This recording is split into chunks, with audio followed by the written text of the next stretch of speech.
क्या आपको पता है कि कैसा होगा कलयुग?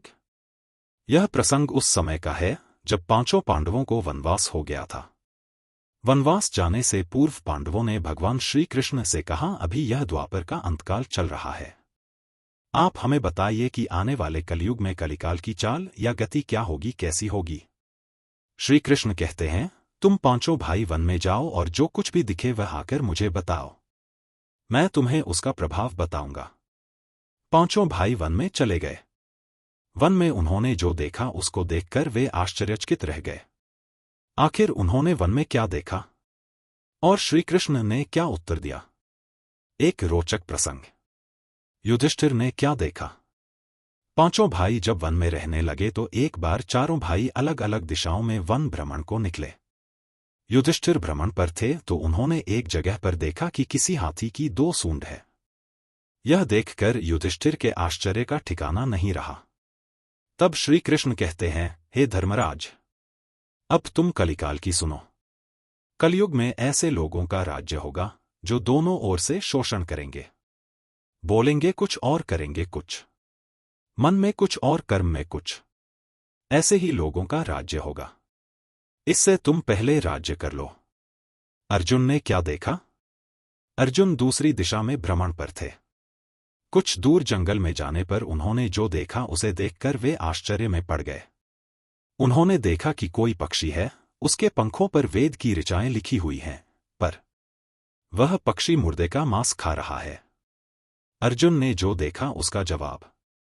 युधिष्ठिर के बाद अर्जुन ने कहा कि मैंने जो देखा वह तो इससे भी कहीं ज्यादा आश्चर्यजनक था।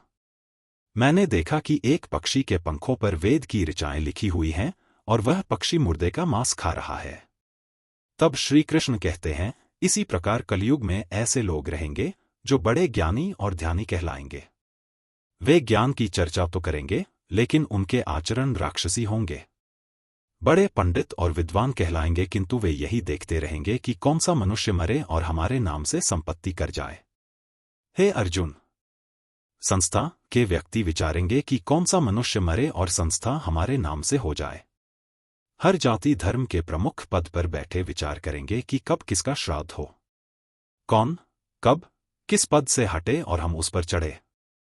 चाहे कितने भी बड़े लोग होंगे किंतु उनकी दृष्टि तो धन और पद के ऊपर, मांस के ऊपर ही रहेगी।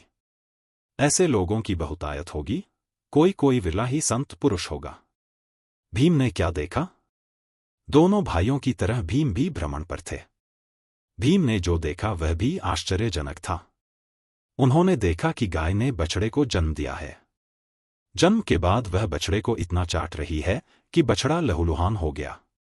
भीम ने जो देखा उसका जवाब। अर्जुन के सवाल के जवाब के बाद भीम ने अपना अनुभव सुनाया। भीम ने कहा कि मैंने देखा कि गाय अपने बछड़े को इतना चाटती है कि बछड़ा लहूलुहान हो जाता है। तब श्री कृष्ण कहते हैं, कलयुग का मनुष्य शिशुपाल हो जाएगा। कलयुग में बालकों के लिए ममता के कारण इतना करेगा कि उन्हें अपने विकास का अवसर ही नहीं मिलेगा। मोहमाया में ही घर बर्बाद हो जाएगा। किसी का बेटा घर छोड़कर साधु बनेगा तो हजारों व्यक्ति दर्शन करेंगे, किंतु यदि अपना बेटा साधु बनता होगा तो रोएंगे कि मेरे बेटे का क्या होगा। इतनी सारी ममता होगी कि उसे मोह माया और परिवार में ही बांधकर रखेंगे और उसका जीवन वहीं खत्म हो जाएगा। अंत में बेचारा अनाथ होकर मरेगा। वास्तव में लड़के तुम्हारे नहीं हैं, वे तो बहुओं की अमानत हैं, लड़कियां जमाइयों की अमानत हैं, और तुम्हारा यह शरीर मृत्यु की अमानत है। तुम्हारी आत्मा परमात्मा की अमानत है। तुम अपने शाश्वत संबंध को जान लो बस। सहदेव ने क्या देखा? सहदेव जब भ्रमण पर थे तो उन्होंने चौथा आश्चर्य देखा कि 6 से 7 कुएं हैं और आसपास के कुओं में पानी है किंतु बीच का कुआं खाली है। बीच का कुआं गहरा है फिर भी पानी नहीं है। उन्हें यह देखकर घोर आश्चर्य हुआ कि ऐसा कैसे हो सकता है। सहदेव ने जो देखा उसका जवाब। भीम के बाद सहदेव ने पूछा, हे श्री कृष्ण, मैंने जो देखा उसका क्या अर्थात है? मैंने यह देखा कि 5 से 7 भरे कुओं के बीच का कुआं एकदम खाली है, जबकि ऐसा कैसे संभव हो सकता है? तब श्री कृष्ण कहते हैं, कलयुग में धनाढ़े लोग लड़के लड़की के विवाह में, मकान के उत्सव में, छोटे बड़े उत्सवों में तो लाखों रुपए खर्च कर देंगे। परंतु पड़ोस में ही यदि कोई भूखा प्यासा होगा मर जाएगा और वे देखते रहेंगे। दूसरी ओर मौज, मदिरा, मांसभक्षण, सुंदरता और व्यसन में पैसे उड़ा देंगे किंतु किसी के दो आंसू पोंछने में उनकी रुचि न होगी।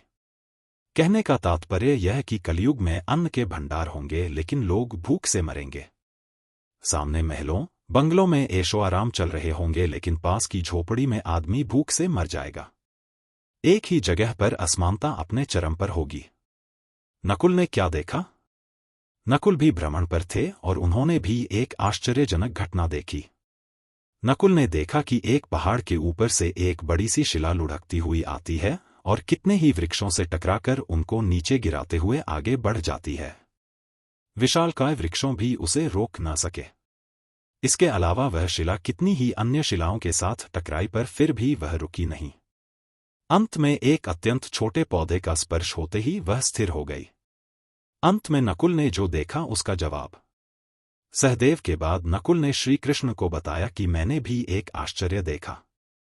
वह यह कि एक बड़ी सी चट्टान पहाड़ पर से लुढ़की, वृक्षों के तने और चट्टाने उसे रोक न पाए किंतु एक छोटे से पौधे से टकराते ही वह चट्टान रुक गई।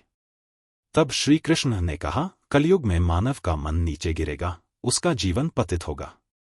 यह पतित जीवन धन की शिलाओं से नहीं रुकेगा, न ही सत्ता के वृक्षों से रुकेगा, किंतु हरि नाम के एक छोटे से पौधे से, हरि कीर्तन के एक छोटे से पौधे से मनुष्य जीवन का पतन होना रुक जाएगा।